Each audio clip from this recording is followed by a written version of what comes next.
Repaz é uma sigla, né? Que acaba, né, tendo uma sonoridade de palavra. Repaz, Rede Permanente de Atenção Social. Artigo 460. Isso.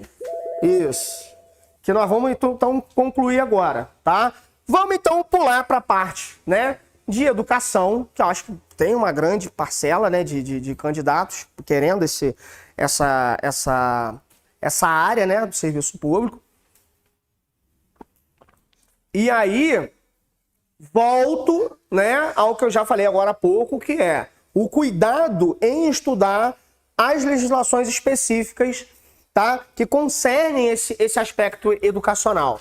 Então, não tem como o candidato que deseja fazer um concurso para o magistério, não, é claro que ele não vai virar da noite para o dia, né, um automato lembrando de todos os artigos. Não vai, isso não vai acontecer.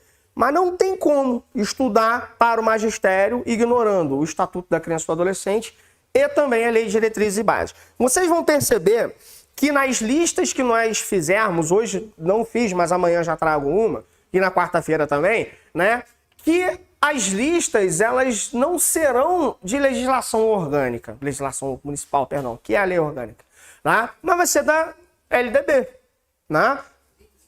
Por que isso? Porque a lei municipal ela não pode ir contra a LDB. Ela apenas aperfeiçoa o que a LDB não entende quanto característica e peculiaridade do lugar, né? Mas ouso dizer que, cara, são pouquíssimos pontos, quase inexistentes, tá? É um enxugar, inclusive. Porque para quem está chegando agora, né, vai perceber que a lei municipal daqui de Friburgo é muito grande. Ela é gigante, ela é muito grande, né? Eu não conheço lei tão grande assim, né? Acho que abriu o concurso agora para Miracema, acho que são 140 artigos, 160. Entendeu? Porque aí o que acontece? Quando chega um determinado capítulo da educação, né, fala algumas generalidades, vai para a LDB, filho. Né? Chega a parte de assistência social, idem, vai para a legislação federal afim, né? Vai falar sobre ocupação do espaço, vai para o Estatuto das Cidades. Então vai só indicando, né? Você vai para lá, você vai para cá, você vai para lá, pronto, 140, 150 artigos. Aqui não, aqui o negócio é muito criterioso, né? Então é cada vírgula bem costurada. Isso é bom e ruim. Já expliquei isso também. Isso é bom, por quê? Porque é mais uma previsão legal para o caso de precisar ajuizar o município em alguma causa. Então facilita, porque aí já são legislações federais, estaduais e a legislação municipal. Então, meu irmão, você está cercando todos os lados. Ruim por quê? Ruim porque é lei pra caramba, né? Um troço muito inchado, tá? Então vamos lá. Seção 1 do dever de educar e dos princípios da educação. É outra parte que vocês vão perceber o seguinte. Não é que ela seja generalista, tá? Não é isso. Ou não é isso no seu teor, né? Só que assim, quando a gente fala de educação, tudo bem que tem a aplicação prática da coisa, que é o equipamento, né? O pessoal, né? O staff, professores, né? Inspetores, direção, coordenação, merendeiro, merendeira, porteiro, tem toda essa galera. Só que o negócio é o seguinte, essas pessoas, quando vão atuar na educação, elas precisam atuar sabendo de princípios básicos para nortear aquela área, a área da educação. Porque é diferente. O cara do meio ambiente, ele vai atuar, obviamente, com mapeamento, proteção, fiscalização, conscientização, ampliação de área verde. Pô, cara, isso é fundamental, isso é muito importante. Mas é árvore, não é gente, né? Para o cara do meio ambiente, acho que ele prefere, ele acha árvore mais gente do que gente. Só que na educação não. Nosso principal material, ele é humano, né? Então é por isso que tem que haver essa presunção um tanto mais quase que poética. Vamos ver, olha só. A educação, direito de todos, dever do Estado e da família, baseado aí já começa. Na justiça social, na democracia e no respeito aos direitos humanos. No meio ambiente, valores culturais será prioritariamente promovida e incentivada pelo município, com colaboração do Estado e da sociedade, incluindo dos veículos de comunicação visando o desenvolvimento da pessoa e sua participação política na vida em sociedade, assegurando-lhe. Então, vamos lá, né? Essa parte que pode parecer generalista não é, ela é criteriosa. Então, por exemplo, um papo que as turmas passadas, né, já tiveram, que é sobre o que seria essa justiça social. A justiça social é exatamente aquela que impede o colapso da sociedade. Né? Então, hoje cedo eu estava assistindo um filme que se passa na China, né? E aí o amigo meu que tava do lado assim, ele, porra, rapaz, o troço é muito rigoroso lá, né? Que doideira, né, velho? Porra, tá doido, cara. Parece que cada passo deles são marcados e tal. Eu falei, maluco, um lugar com 1,5 bilhão de pessoas, se não houver esse tipo de regramento, colapsa da noite pro dia. E se tá existindo, é porque existe algum mecanismo de fluidez entre eles. Né? Tá lá rolando. Né? A China entrou em colapso. Né? A Índia, que passou, inclusive, a China em número de habitantes. Né? A população indiana superou a China. Pois é. Então, mas olha só. Tem lá os problemas sociais? Tem. Colapsado não tá. Colapsado não tá. Tá funcionando. Ou seja, existem mecanismos mínimos para quê? Para que haja justiça social.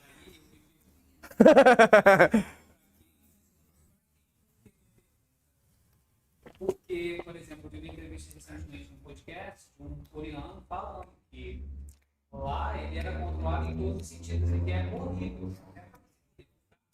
Sim, sim.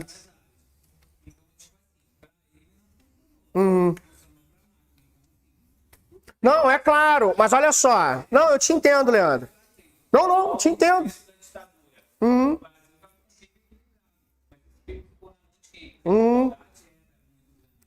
Claro, com certeza.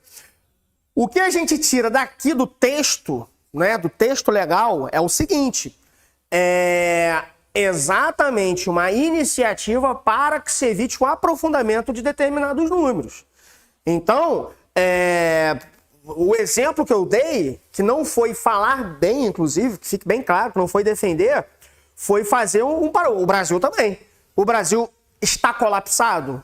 Gente, pelo amor de Deus, gente. Compare esse país a 1910, a 1920, a 1930. Compare esse país a 1990, a 2000. Pô, pelo amor de Deus.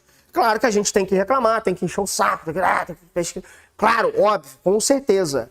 Mas qualquer comparação com o passado, pô, pelo amor de Deus, cara. Tecnologia, né? Uma série de coisas que a gente... Mas aí é que tá. O texto legal, ele precisa fazer essa previsão, né?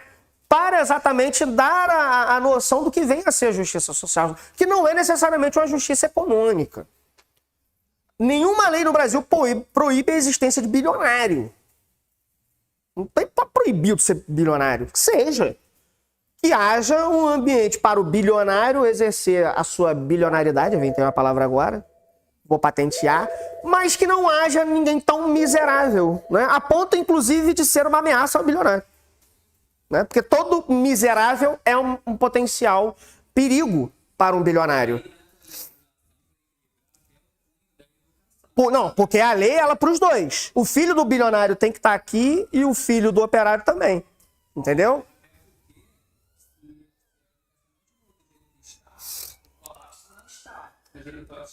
Não, claro.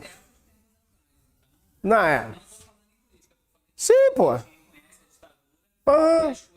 Pra trás teve coisa pior também, cara. Pra trás teve coisa pior, né? Tem menos de 150 anos que a gente aboliu a escravidão, né? Então, assim, eu gosto de dar essa perspectiva para exatamente alguns pontos aqui que vocês vão perceber isso em questão, tá, gente? Isso aqui não é um argumento, não é uma narrativa imbuída, né? Por um aparato político-ideológico, mas não é objetivo, tá? Então, as questões que concernem essa legislação educacional, elas vão partir muito dessa questão principiológica, né? Do que a educação tem enquanto princípio, né? E aí é o que eu falo, acaba sugerindo uma coisa um tanto mais poética, porque não deveria ser óbvio, né? É o que o Gilberto Gil uma vez falou sobre cultura. Cultura não deveria ser alta elite, deveria ser igual arroz e feijão, né? Então a mesma coisa se trata daqui, tá? Incluindo, beleza. Formação básica a que todos têm direito. Orientação para o trabalho e prática social. Então, esses dois incisos, eles são muito importantes para a gente, né? Porque, veja bem, quando a gente trata em sociologia, eu fui professor dessa gracinha aqui de sociologia, inclusive, a gente passa por processos de socialização, né? O primeiríssimo, é a família, que vai nos municiar de uma série de princípios, valores, né? Aí depois a gente sai da família e a gente vai para a rua. Na rua é o encontro de diversas famílias que possuem valores, princípios, que às vezes são convergentes, mas às vezes são divergentes. E essa convergência e divergência não pode criar um cenário apocalíptico. Tem que haver o quê? Uma interação.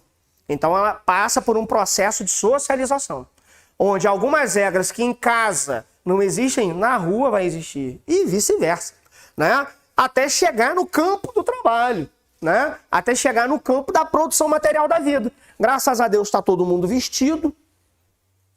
Alguns com mais roupa, com menos roupa, mas está todo mundo vestido, graças a Deus.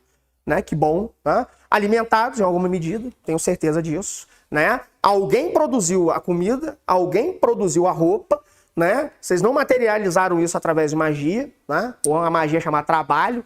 Né? Então, assim, todo mundo precisa trabalhar. Mas para chegar até o campo do trabalho, precisa passar por esse primeiro processo de socialização, né? Que é entender como é que funciona o regramento da vida. Como é que funciona esse regramento básico, né? Em casa, você mete o dedo na tomada, papai te dá um tapa. Ou te orienta, falou, maluco, você tá doido? Vai tomar choque. Vai lá e enfia a bodega da agulha. Aí o que acontece? Toma choque. Ele, se ele não for uma pessoa, né, masoquista, ele vai evitar fazer isso de novo, né? Não entendendo muito bem o princípio daquilo, mas ele está aprendendo através do conhecimento de senso comum que não deve fazer aquilo. Na escola, ele vai aprender o que é corrente, o que é eletricidade, o que leva a luz para casa dele, né? Então, é esse processo de socialização que acaba acontecendo e a gente tem isso previsto em lei. Né? Formação básica que todos têm direito, ou seja, um entendimento criterioso da vida, né? De aspectos que concernem a nossa trajetória. Então nós estamos observando leis que foram escritas por pessoas intelectualmente capazes, né? E não por lobos. Né? Eu nunca li um livro escrito por um camelo. Né? A habilidade humana que nós temos. Né? Então, mas essa habilidade humana ela também precisa permear algumas regras, que senão a gente colapsa, conforme eu falei agora há pouco. Tá? Parágrafo 1º, a educação é um direito inalienável do educando. Teve uma ocasião que eu acho que foi a Mariana, que a gente estava falando sobre creche, não foi, Mariana? Né? A educação infantil dividida, né, em dois aspectos, né, a creche e a pré-escola, ela não é obrigação da família, mas ela é obrigação do Estado, ou seja, do poder público oferecer. Por quê? Nesse momento, antes do ensino fundamental, do primeiro ano do ensino fundamental, que aí não tem escolha, o Estado tem que se policiar para que todas as crianças naquela idade estejam... 4 anos. Isso, exato. Ah, sim, a obrigatoriedade. Sim. É porque aí a pré-escola vai de 4 a 7, não é?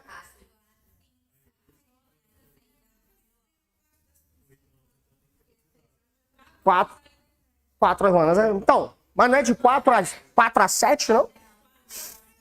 4 a 5?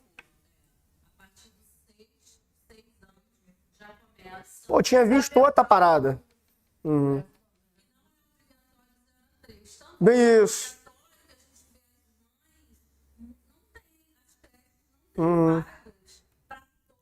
Não assegura, né? Isso. Pois é. E, não, isso é um problema legal. Por quê? Se você desobriga pai e mãe, você diminui a capacidade. Só que é uma capacidade que ela não diminui, na verdade, ela sempre aumenta. Tem sempre... Porque, olha só, quando falam da não obrigação, tudo bem, é uma escolha, mas não é uma escolha natural da pessoa, é uma escolha objetiva de acordo com o dinheiro que ela tem. Então, se ela tem condições de pagar uma creche privada ou manter alguém cuidando, ok. É o caso da maior parte da população? Não é.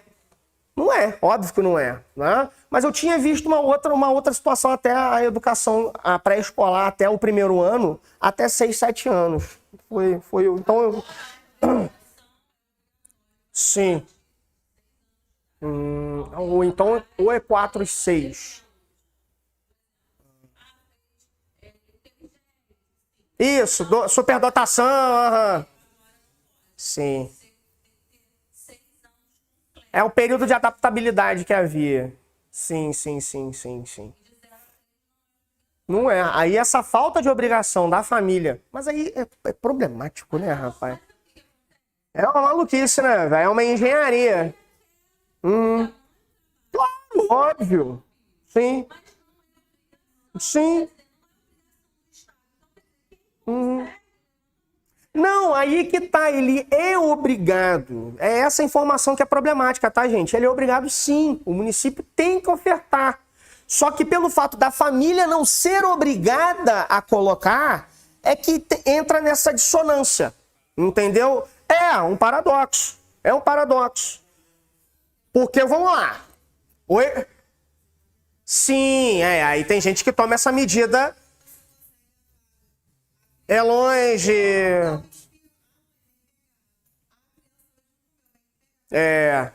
Acontece isso também. Eu deixei meu filho 4 meses, tirei. Uhum. Quando eu voltei a trabalhar, mesmo tirou, porque não tinha.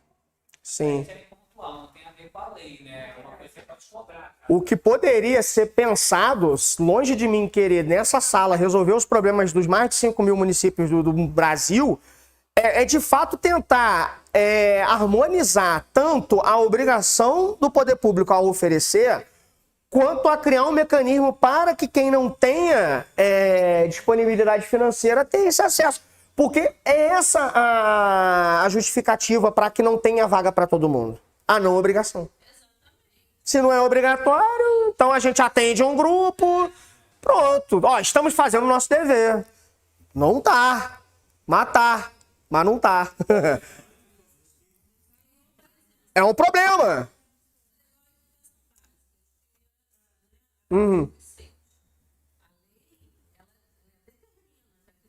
Tem que estar. Perto de casa. Sim, claro. Mas na lei, bicho, não tem. Isso. Se tiver, tem. Exatamente, exatamente. Também não.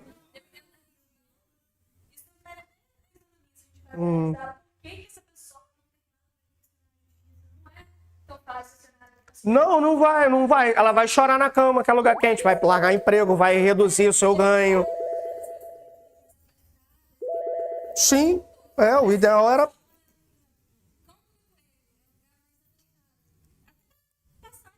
criar vaga, pois é. Esse tipo de coisa, sim.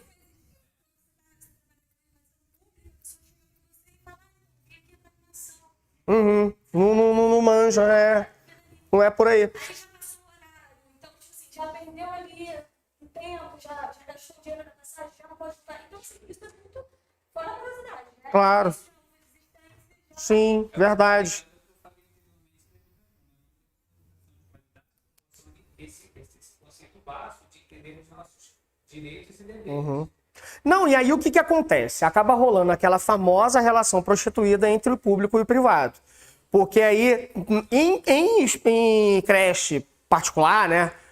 Creche e educação infantil particular, tem vaga para todo mundo. Né? E aí rola também o quê? Uma precarização dessas próprias escolas. Então, cobrando muito baixo, né? Às vezes se adequando a uma ordem financeira de um determinado público, mas também ofertando muito pouco. Algo que nem talvez uma creche pública ofereça, ou ofereceria muito melhor, inclusive. Ofereceria muito melhor, não tenho dúvida disso. Né? Então você acaba criando um nicho, a gente vai chegar nessa parte, inclusive, que é exatamente na concorrência entre a educação pública, porque pública não significa gratuita, né? A educação pública e gratuita é ofertada pelo poder público, a educação pública, ela é toda, aqui é uma escola pública, não gratuita, né? Porque não pode criar mecanismos de separação entre as pessoas, a não ser que seja um condicionante específico. Fora isso, não, né? O Anselmo pode virar aqui, você não, por favor. Dá licença, Leandro. Você não agrega. Dá licença, por gentileza. A escola não pode fazer esse processo de segregação, né? Mas aí acaba criando esse nicho para empresas privadas, né? Então, reduz a mensalidade, faz a mensalidade pequena, precariza o cuidado com a criança. Pô, isso dá uma zebra. Sim, não, olha só. Essa parte da educação, ela é calamitosa.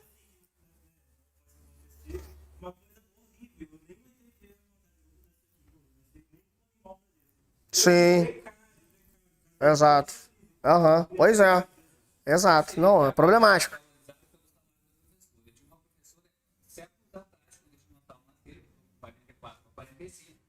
E a professora de francês tinha ido para a França. Ela falou como lá ela é vista com outros olhos porque ela é professora. Sim. Não, entra nesse aspecto de valorização salarial, pô, pra caramba, né? Então nós lá, por exemplo, do Sindicato dos Professores Privados, a gente mendiga 1%. Pode doido, 1%. Dá um aumento de um... A gente pede 8%. Aí a contrapartida é 3%. Aí a gente, pô, vamos ganhar 2%. Né? É complicado pra caramba. Por hoje tá tranquilo? Então a gente continua a partir daqui amanhã, tá? Aí já trago lista sobre esse assunto aqui. E pro assunto anterior, pelo fato de não haver, né, legislação mais ampla sobre essa rede permanente de atenção, eu trago questões acerca de assistência social, que dá quase no mesmo, tá? Dá quase no mesmo, tá bom? Então, gente, valeu, abraço. Que aula incrível, hein?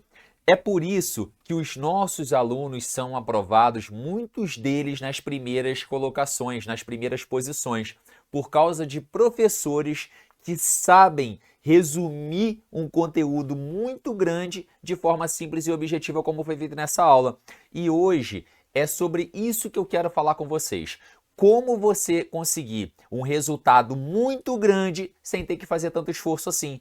Porque é fácil você ser aprovado para um concurso estudando 10, 12 horas por dia por 3, 4 anos. Só que esse não é o objetivo do CPM. Aqui nós temos uma metodologia que ela é totalmente desenvolvida para pessoas que não têm mais do que 2 ou 3 horas por dia para estudar. E eu vou te informar e te ensinar o que você tem que fazer a partir de hoje para conseguir aplicar essa metodologia, que ela é baseada em 3 pilares, tá? O primeiro pilar é a videoaula, como essa videoaula gratuita que você assistiu aqui agora. Então eu vou colocar aqui aula. A aula, ela tem que ser sempre um conteúdo muito bem explicado para que você não tenha que gastar horas e horas e horas do seu dia lendo apostilas, livros, ou pior ainda, buscando aulas aleatórias dentro do YouTube que muitas vezes já não estão mais atualizadas como as nossas. Então, você tem que ter uma aula para você aprender de forma rápida e prática o que cai no concurso que você quer estudar. E aí, o segundo pilar, que é importantíssimo, eu vou colocar aqui PDF / e-book, é o quê? Eu vou pegar todo o conteúdo daquela aula, só que ao invés de entregar para você uma legislação gigantesca ou um conteúdo com explicação gigantesca, o que a gente vai fazer? A gente vai resumir aquilo e te entregar o conteúdo dessa videoaula de forma resumida e sintetizada, para que você, em apenas alguns segundos ou 1 ou 2 minutos, consiga revisar tudo aquilo que foi dado em 1 hora de aula. E por último, o nosso terceiro pilar, ele é baseado em questões. Essas questões, elas têm que ser 100% de acordo com o conteúdo da aula. Então, entenda comigo, você tem uma excelente aula sobre aquele conteúdo que você precisa estudar para o concurso. Na sequência, eu tenho um PDF com tudo resumido e bonitinho para você revisar aquela aula com uma outra linguagem, muitas vezes até através de um mapa mental. E por último, será que você aprendeu aquele conteúdo? É aí que entra o nosso diferencial. Questões de acordo com a banca para cada conteúdo. Então você teve a videoaula, teve o PDF com resumo e agora você tem questões. E aí você começa a ficar pronto para a prova. E sabe o que vai te dar a certeza se você está pronto ou não? Uma outra coisa que ela surge a partir das nossas questões, que são os nossos simulados. O simulado, ele nada mais é do que uma versão do que poderia ser a sua prova. Então a gente vai pegar tudo aquilo que você aprendeu durante as aulas, leituras do PDF e as baterias de questões que você resolveu e vai aplicar de forma similar como cai no concurso. Tudo isso que você tem que ter acesso hoje custa um valor ínfimo e eu vou deixar um link aqui embaixo com um desconto promocional somente para quem assistiu essa videoaula. Então, se você quer ser aprovado e entende que hoje, para sua rotina, dispor de 2 a 3 horas por dia é uma possibilidade, vem comigo, porque a gente consegue fazer você ser aprovado.